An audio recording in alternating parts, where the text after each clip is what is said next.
Hi ಸ್ನೇಹಿತರೆ, ನಮಸ್ಕಾರ. ಒಂದು ವಿಷಯ ಶೇರ್ ಮಾಡಬೇಕು ಅಂತ ನಾನು ಈ ವಿಡಿಯೋವನ್ನು ಮಾಡ್ತಾ ಇದ್ದೇನೆ. ಕೆಲವೊಂದು ನ್ಯಾಷನಲೈಸ್ ಬ್ಯಾಂಕಲ್ಲಿ ನೀವು ವ್ಯವಹಾರ ಮಾಡುವಾಗ ತುಂಬ ಜಾಗ್ರತೆಯಾಗಿರಬೇಕು.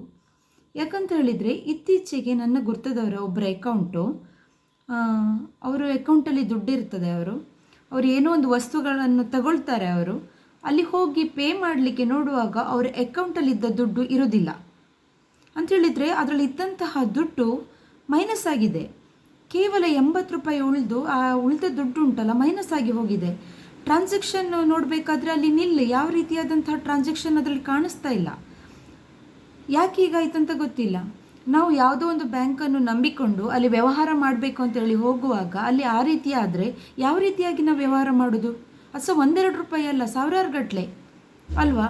ಅದಾದ ನಂತರ ಅಕೌಂಟು ಹೋಗಿ ಕೇಳಬೇಕು ಬ್ಯಾಂಕಲ್ಲಿ, ಅದೆಲ್ಲ ವಿಚಾರಣೆ ಮಾಡಬೇಕು ಅಂತ ಅಂದ್ಕೊಳ್ಬೇಕಾದ್ರೆ ಕೆಲವೊಂದು ಸೈಬರ್ ಕ್ರೈಮ್ ಈ ರೀತಿಯಾಗಿ ಆಗ್ತದೆ, ಅದು ಇದು ಅಂತೆಲ್ಲ ಮಾಹಿತಿಗಳು ಸಿಕ್ಕಿತು. ಕೆಲವರ ದುಡ್ಡು ಹೋಯಿತು, ಕೊನೆಗೂ ಆ ದುಡ್ಡು ಬರಲಿಲ್ಲ. ಒಂದೊಂದು ದೇವರ ದಯೆ ಅಂತ ಹೇಳಿದರೆ ಒಂದಿನ ಬಿಟ್ಟು ಆ ದುಡ್ಡು ವಾಪಸ್ ಬರ್ತದೆ. ಆದರೆ ಬಂದದ್ದು ಖುಷಿ ಹೌದು, ಆದರೆ ಹೋದದ್ದು ಎಲ್ಲಿಗೆ ಗೊತ್ತಿಲ್ಲ. ಅದು ಹೇಗೆ ಬಂತು ಅಂತ ಹೇಳಿ ಯಾರಿಗೂ ಗೊತ್ತಿಲ್ಲ. ದೇವರ ದಯದಿಂದ ದುಡ್ಡು ಬಂದಿದೆ, ಆದರೆ ಹಲವಾರು ಜನ ದುಡ್ಡನ್ನು ಕಳ್ಕೊಂಡಿದ್ದಾರೆ. ನಾವು ಆನ್ಲೈನಲ್ಲಿ ನೋಡ್ತಾ ಹೋದಾಗೆ ಸೋಷಲ್ ಮೀಡಿಯಾದಲ್ಲಿ ತುಂಬ ಜನ ಶೇರ್ ಮಾಡಿದ್ದಾರೆ. ಬೆಂಗಳೂರಲ್ಲಿ, ಅಲ್ಲಿ ಇಲ್ಲಿ ಮೈಸೂರಲ್ಲಿ, ಬೇರೆ ಬೇರೆ ಬ್ರಾಂಚ್ಗಳಲ್ಲಿ ದುಡ್ಡು ಕಳ್ಕೊಂಡವರು ತುಂಬ ಜನ ಇದ್ದಾರೆ. ದಯವಿಟ್ಟು ಜಾಗ್ರತೆಯಾಗಿರಿ. ಈ ಆನ್ಲೈನ್ ಅಂತ ಹೇಳಿ ಉಂಟಲ್ಲ, ನಾವು ನಮ್ಮ ದುಡ್ಡನ್ನು ಕಳ್ಕೊಳ್ಬೇಕಾದ ಪರಿಸ್ಥಿತಿ ಇವತ್ತು. ಯಾರಲ್ಲಿ ಕೇಳಿದರೂ ಕೂಡ ಹೋದ ದುಡ್ಡು ವಾಪಸ್ ಬರೋದಿಲ್ಲ. ಸೈಬರ್ ಕ್ರೈಮ್ ಅಂತ ಹೇಳಿ ಬಿಟ್ಬಿಡ್ತಾರೆ.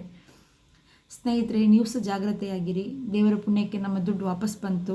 ಎಲ್ರಿಗೂ ಆ ರೀತಿಯಾಗಿ ವಾಪಸ್ ಬರ್ತದೆ ಅಂತ ಹೇಳುವಂತಹ ಚಾನ್ಸಸ್ ತುಂಬ ಕಮ್ಮಿ. Thank you.